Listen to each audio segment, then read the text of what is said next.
Uncertainty and error. First we'll look at uncertainty. This is a measure of the limits of how far your measured value could be from the true value. This can be determined by the measuring instrument. For example, using a meter rule, it would not be reasonable to quote readings with an uncertainty of less than plus or minus half a millimeter. That is assuming you can decide whether a reading should go to the next line or the previous line. It's often safer to quote a reading to plus or minus 1 millimeter. This is because you need to decide the closest line at the beginning and end of the thing you're measuring. If you take several readings, you would get a spread of values. You'd generally quote the mean with an uncertainty of plus or minus half the spread, unless of course the uncertainty due to the measuring instrument, as mentioned above, is larger. If you're using a hand-operated stop clock, it's unreasonable to quote an uncertainty of better than plus or minus 0.1 of a second, even if the spread is less than this.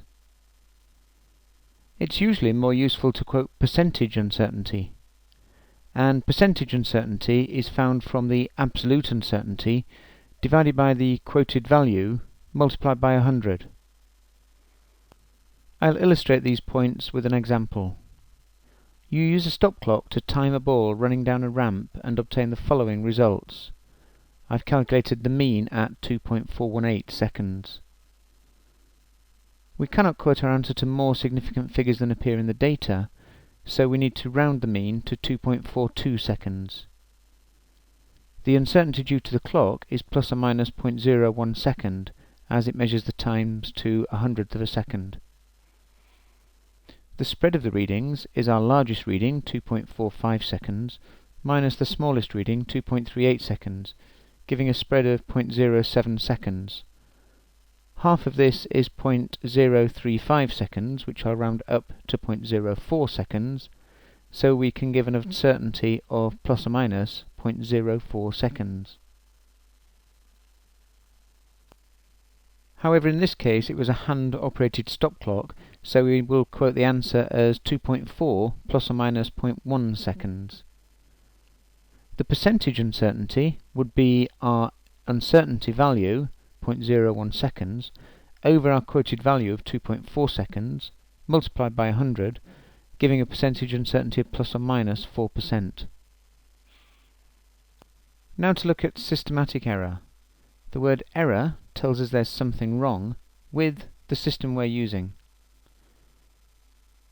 A systematic error is where a fault in the apparatus or the technique leads to all the readings being too far in one direction. A simple example would be a meter rule with a damaged end, making all the readings too high. This we would call a zero error. Adding an ammeter that has significant resistance into a circuit would reduce the current in the entire circuit, and therefore we wouldn't be measuring the current that we wanted to measure. To reduce the effect of systematic error, take great care in designing your experiments, and if possible use two completely different methods to get your answer. I'm now going to illustrate the effects of random uncertainty and systematic error.